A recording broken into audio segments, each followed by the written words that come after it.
Yeah. Hi folks, I'm Bill Mitchell, I'm Director of the BCS Academy of Computing. I'm here to oppose the motion and I'm very grateful to my colleague David Evans who did most of my work for me in a fantastic way, so I'm deeply grateful to him. My main point about this motion is that the purpose of an academic education is to give you the intellectual skills that will mean you succeed in life, throughout your life. So the right kind of academic education in computer science will provide you with precisely the right intellectual skills to ensure that you succeed in your career. So to argue for the motion is actually to say that it will never be possible to give somebody the right intellectual skills for the IT industry, which I just see as complete nonsense. Now, when I talk about intellectual skills, I'm not talking about turning everybody into some sort of Albert Einstein. What I mean by that is teaching people how to think rationally, logically, and creatively. I think when you're in a problem-solving environment like you are all the time in the IT industry, then being creative through the way you use your intellectual skills is very important, and that is one of the central purposes of an academic education. Now, if we look at the kind of intellectual skills that somebody should develop through an academic education, you may. Could I ask the speaker where it says intellectual skills in the motion? It talks about skills needs. The most important skills needed in the IT profession are the intellectual skills that you develop. Those are the ones that you will develop through an academic education, so those are the ones that matter the most. If you look at what the kind of skills are that you need that I'm calling intellectual, they are to do with problem solving. They're whether or not you're good at objectively collating and assessing evidence.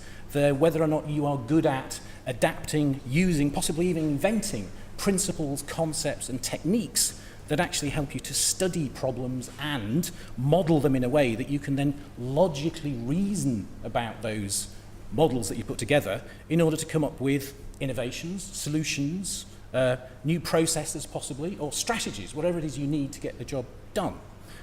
And one of the most important intellectual skills you get through the right kind of academic education is the ability to justify your reasoning and persuade other people that you know what you're talking about and what you've been doing is correct. Now, the sorts of things I just talked about there, those are very, very useful skills if you're project managing something. If you're responsible for a multi-million-pound project, you'd better be jolly good at understanding what the underlying principles and techniques are that are relevant to that project. And you ought to be extremely good at demonstrating to your colleagues that you know what you're talking about, and to your bosses and to your customers.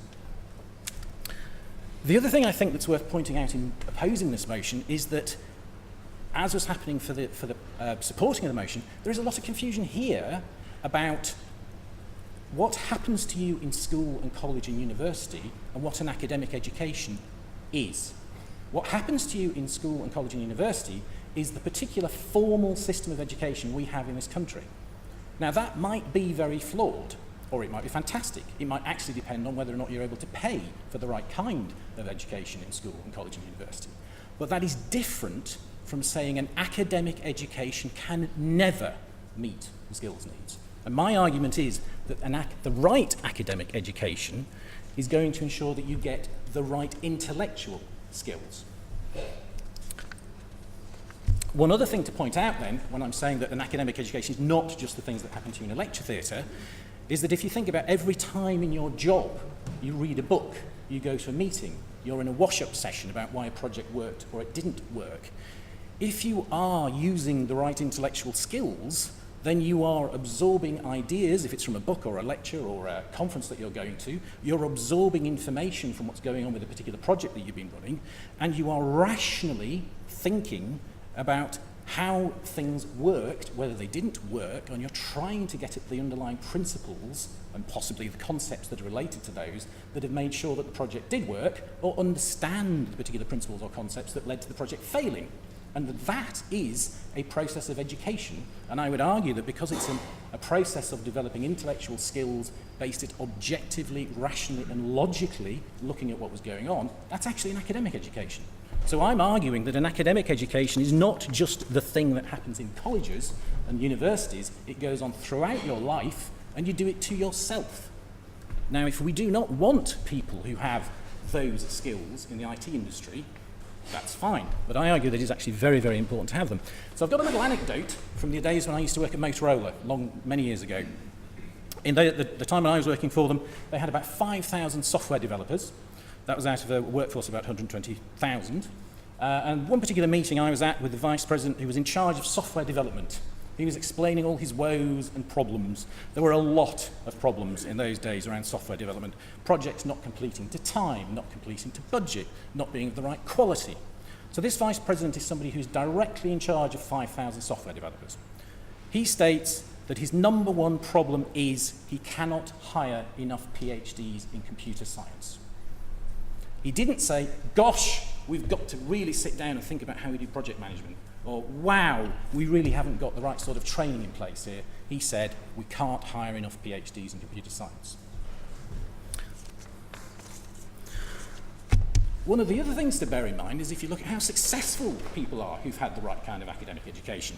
There's a survey that I managed to dig up from 2009 where they went to Silicon Valley and interviewed 650 CEOs and CTOs. What was interesting about that was 85% of them had a university degree, so this suggests it's of some value. 10% of them had a PhD, suggests that's of some value. 31% of them had a master's degree. So what that shows you is that the more education you get, the more likely you are, in Silicon Valley, to have been a CTO or a CEO, which I think demonstrates that that is worthwhile. And another piece of evidence that I've got, which is from a paper published in the Journal of Engineering back in 2008. Again, it's from the States. In the States, they seem to be much more interested in what an academic education is and how it actually contributes to business success than I would suggest is the case in this country.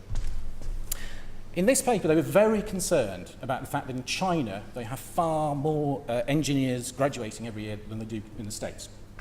And the paper there said what's really needed in this country are dynamic engineers, which they defined to be individuals capable of abstract thinking, high-level problem solving using scientific knowledge, and the claim in the paper was, having looked at lots of these sorts of people, that those are the people most likely to lead in innovation.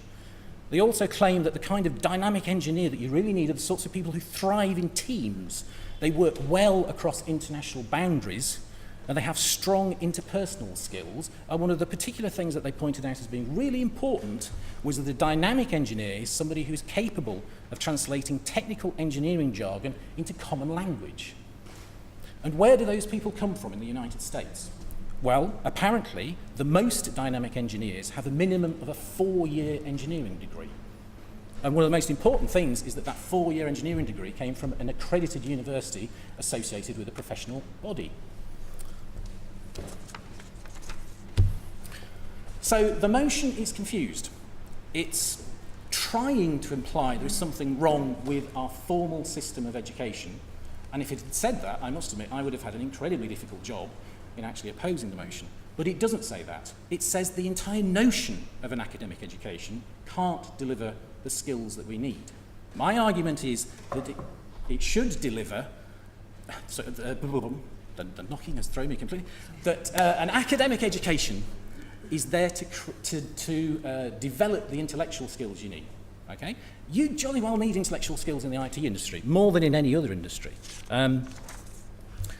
If you want to start questioning whether our current formal system of education delivers the intellectual skills needed, I think there would have been a very, very good point to be made.